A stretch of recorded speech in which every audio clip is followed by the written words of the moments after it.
Hey, everybody. Welcome back to MSP Business School. Thanks for joining us again this week. As always, I've got Tim and Rob from OSR with me, and I'm Brian from BCIO Toolbox, for anybody that doesn't know me at this stage. We're going to kind of keep in the vein of what we did a little bit with last week. You know, we kind of introduced the concept of a case study, and what we're really going to do is look at some of the successful people and maybe the less than successful people we've encountered over our lifetimes without naming names, and really talk about, you know, how they got there and what were some of the traits that made them a strong salesperson or account manager or technical account management resource over time. So today I'm going to start out with with a sales rep that I had when I was working over at a regional data center at the time called Fandotech.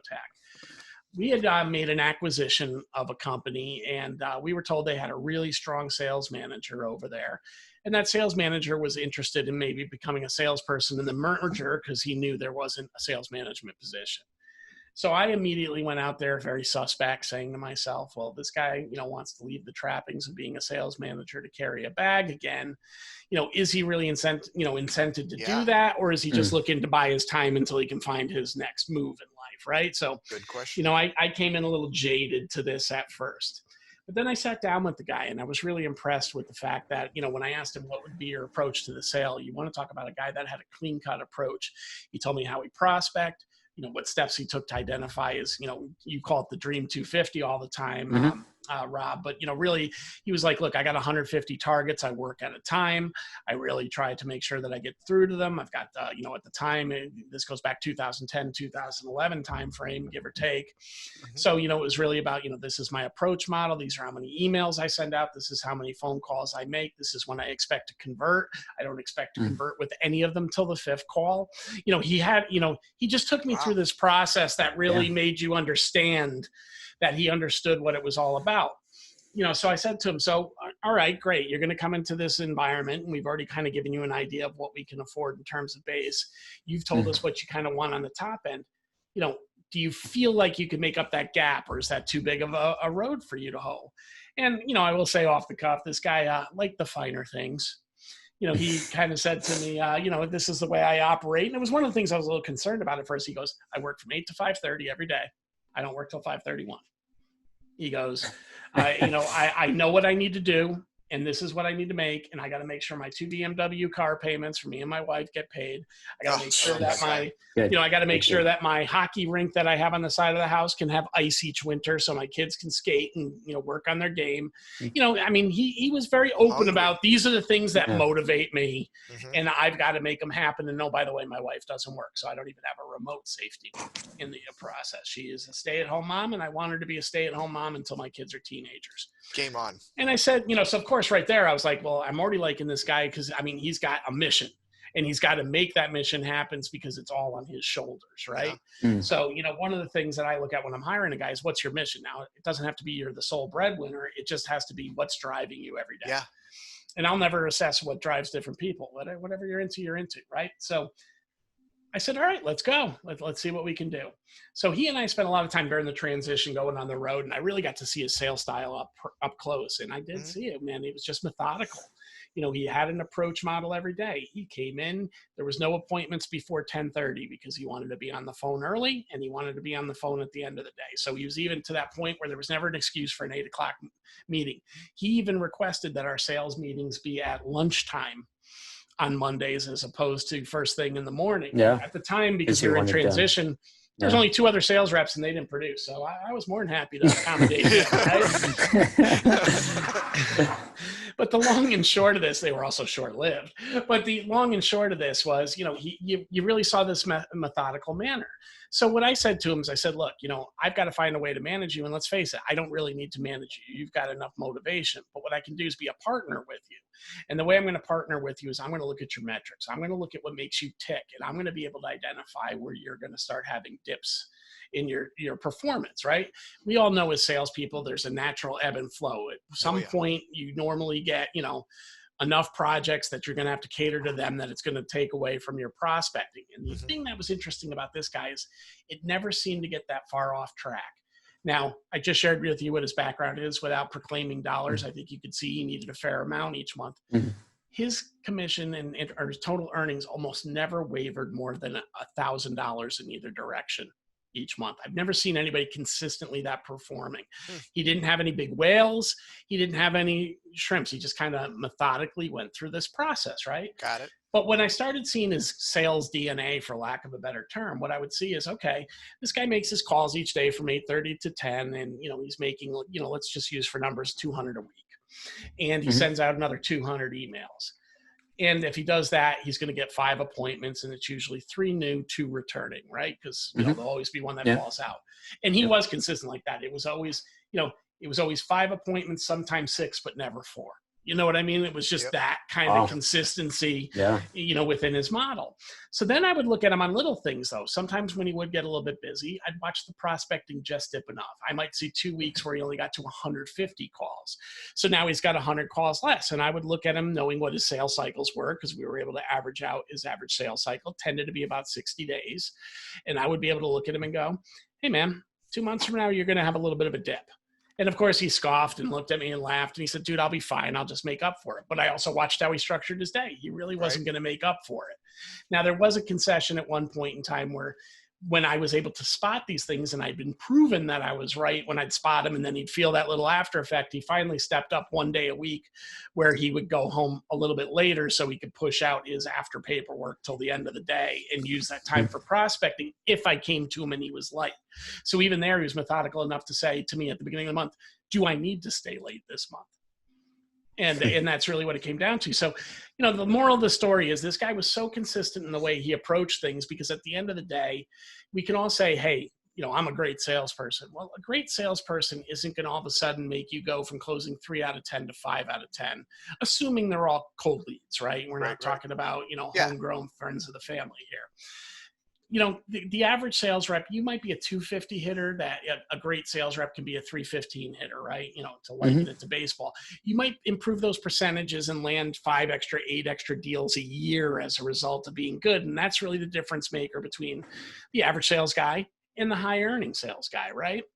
But, what this guy really proved to me is if you watch the numbers and know what the numbers are for a person, and really I go back to that statement of understanding sales DNA and what makes that individual tick, it becomes really easy to help them as a sales manager achieve their goals, because now you know what to look for. And it takes about 5 or 6 months to get enough of a sample to do that. But man, once you get a sample, it's a real powerful tool.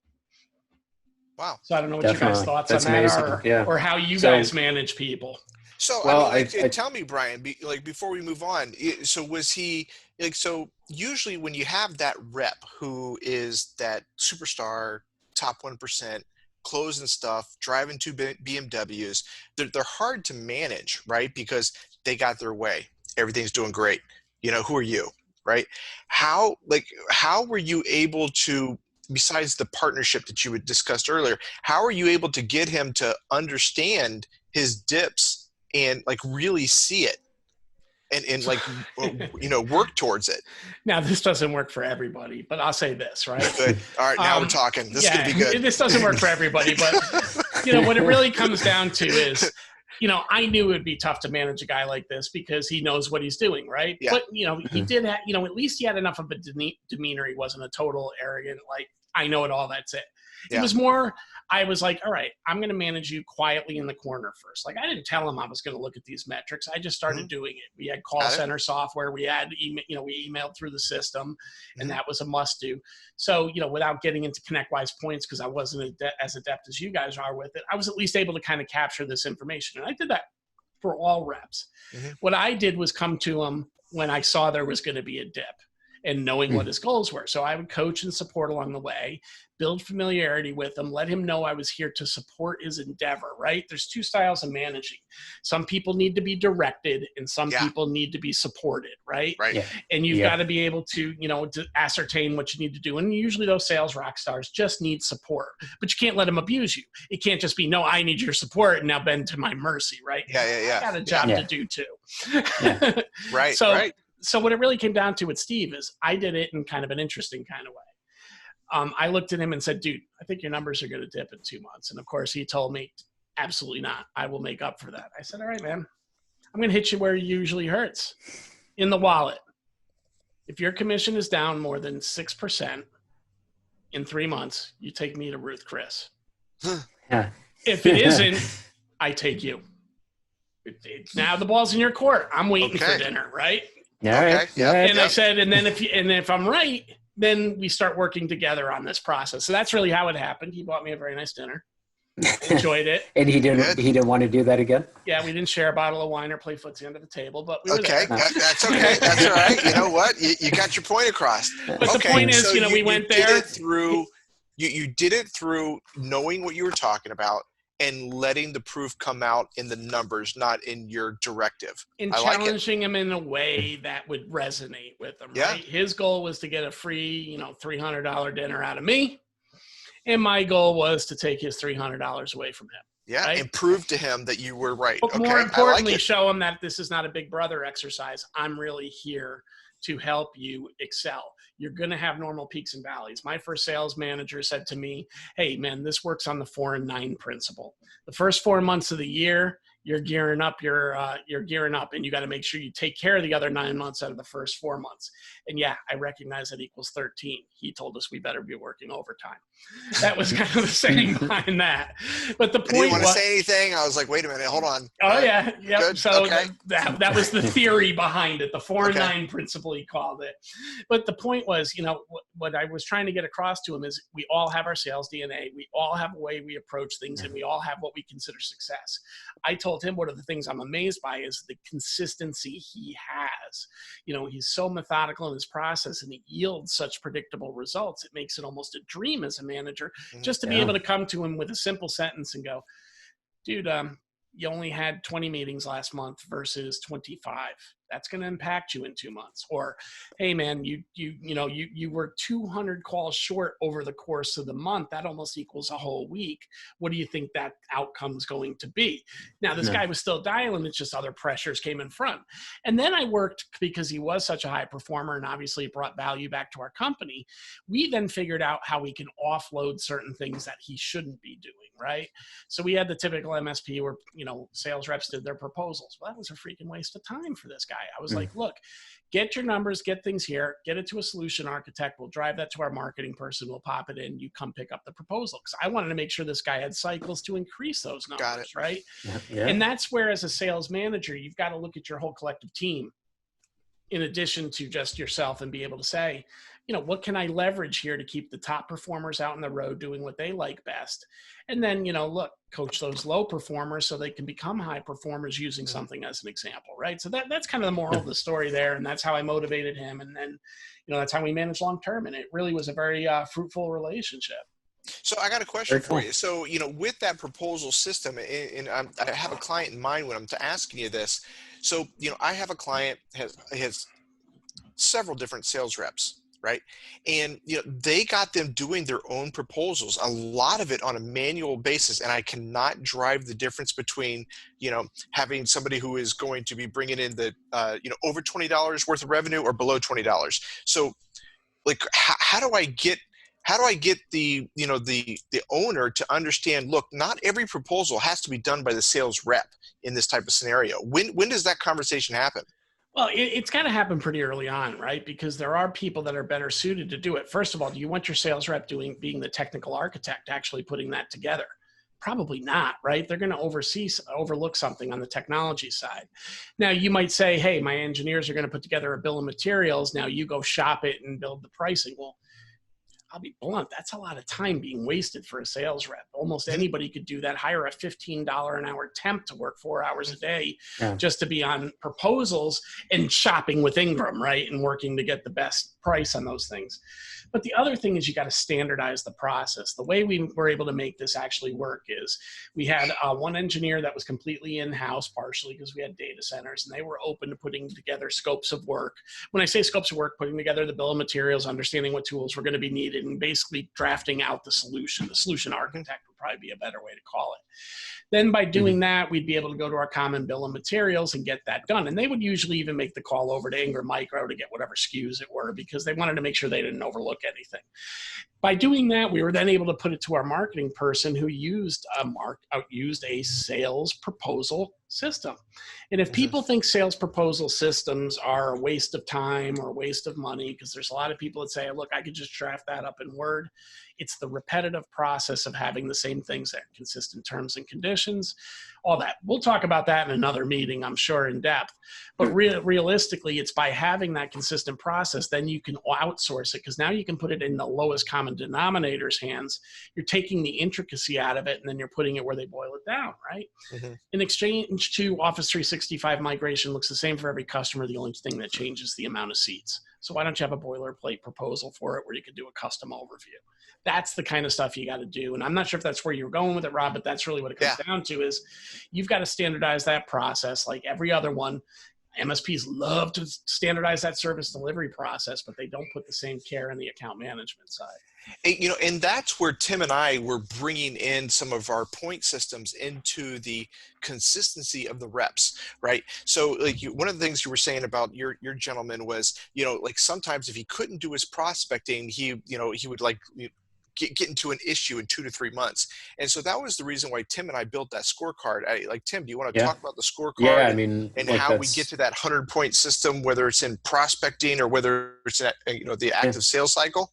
Yeah, I mean, that's where our point system was kind of born from, right? I mean, Brian, everything you just talked about as far as dips in a week or a couple week period, I mean, what we figured out relatively, I mean, God, we were still in the MS, we were still working at the MSP in Hartford when we kind of figured out that, hey, you really need to have about 100 activity points per day. I think there's some people that still believe that a salesperson has to make 100 calls a day just to be successful. I do not believe that in the least.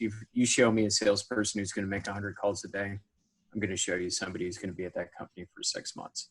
So you need to be creative, right? It's a combination of phones, door to door, sending emails, sending LinkedIn messages, and snail mail. All of those efforts, they should equate to 100 sales activity points per day. And we just kind of inherently know that if we're seeing that consistently, that's gonna lead to 2 to 3 new appointments per week, depending on the area that you're in, which is that's gonna lead to 8 qualified appointments per month, 6 go to onsite, 4 go to proposal, 1 closes. Yeah. I mean, it's just the reality. It's the absolute reality. And that doesn't always obviously happen in like a 30-day period, but that kind of goes back to Brian, what you were saying. You see those dips. You see a month where you go on 6 appointments instead of 8. Well, a couple months, you're not going to like that. So how do we keep that more consistent? Yeah, I mean, that's the thing that I liked about the system that we built over time, Timmy, was like it makes sense to the business owner, the IT business owner, because they're grading their tech people on utilization rate, right? So we built it on a utilization rate for BD time. So if you have 100 points worth of active sales cycle, that's great, but they don't usually have that. They usually have, like maybe 30 or 40 points per day working on their active deals. But then that other 70 points has to be in prospecting, or you get that big dip in 2 months. So that was how we were able to stop the dips in the hills and everything on that side, Brian. But I think a question that, Timmy and I want to know, and probably anybody who's ever going to listen to this video is that guy looking for a job? That guy is not looking for a job, because a guy like that stays in high demand. And to his credit, he only gets deep enough in the technology to be able to sell it, and that's where he leans on system engineers to sell it. Yeah, and that's the best case scenario. His attitude is, I'm here to queue it up. I'm here to understand enough to make sure that I don't look like a fool, but that's it. And this is why this guy's bounced. Well, it's not that he's bounced. He was at our company for a while. Then he moved over to Microsoft and was there for a number of years within their enterprise, Azure space. And then he moved into a company that provides low-code, no-code software. So, when he went to that, I'm like, I had lunch with him as he was going into that. And I said, oh, my God, do you even know what code is? And he's like, I know enough to get the door open. I know enough to manage the process. I've got people, I like it. Yeah.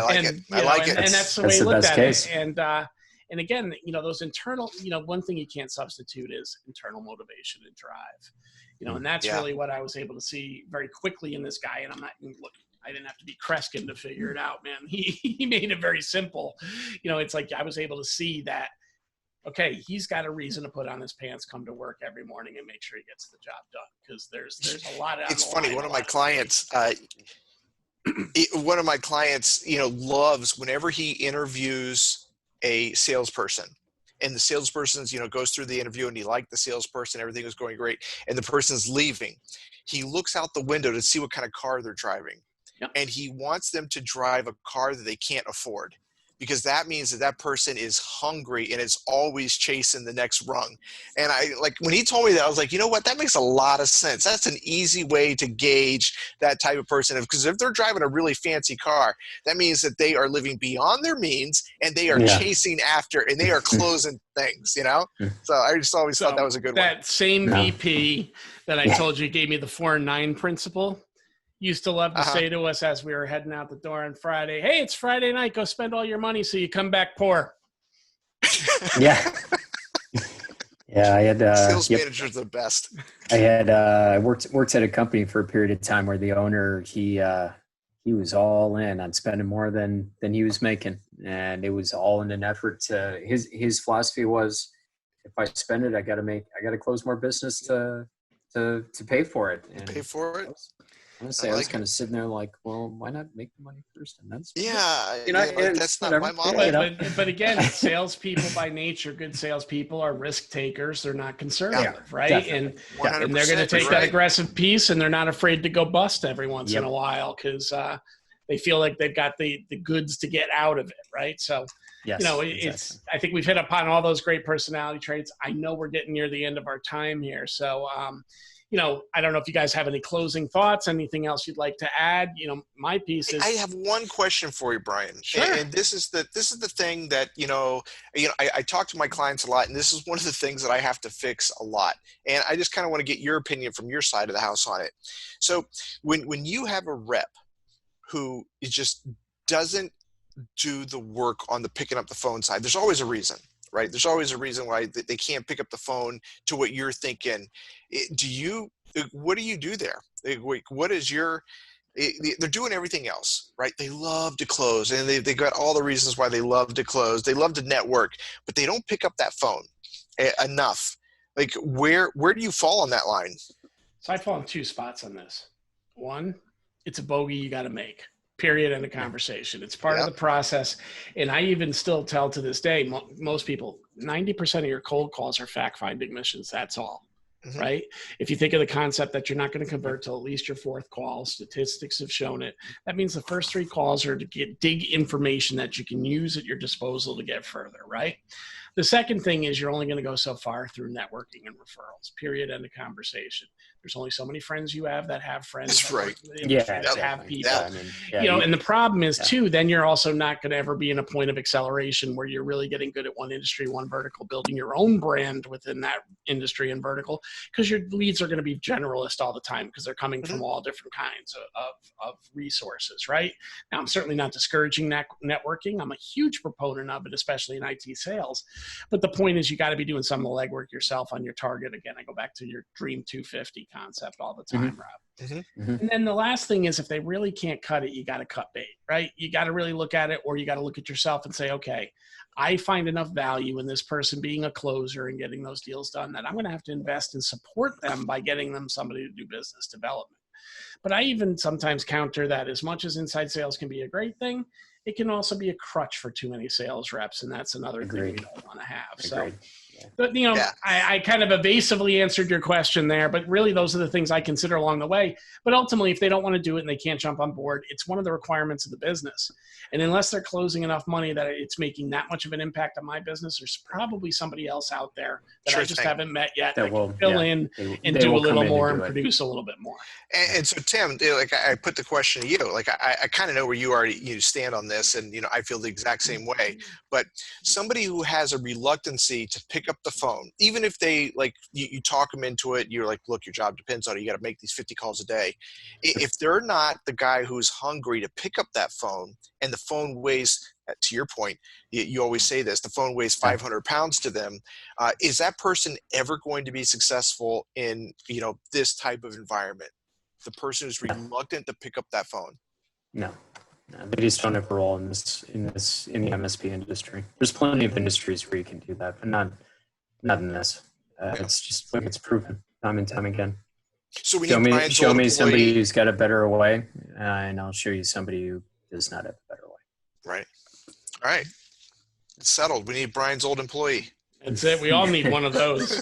In the meantime, hats off to him. Not going to name names, but he knows who he is, and he's doing great. So, one of the things you like to see, too, is somebody that has that level of diligence that sees success in the career. I mean, obviously, they made it happen themselves. We were all merely bit players along the way, but it's fun to watch when somebody really stays to schedule and makes it happen. Totally agree. All right, guys. Well, that kind of wraps up this week. We'll catch up again next Thursday. Okay. Enjoy the weekend. Sounds good. All right. Take care. Thank you. Take care, everybody. Bye.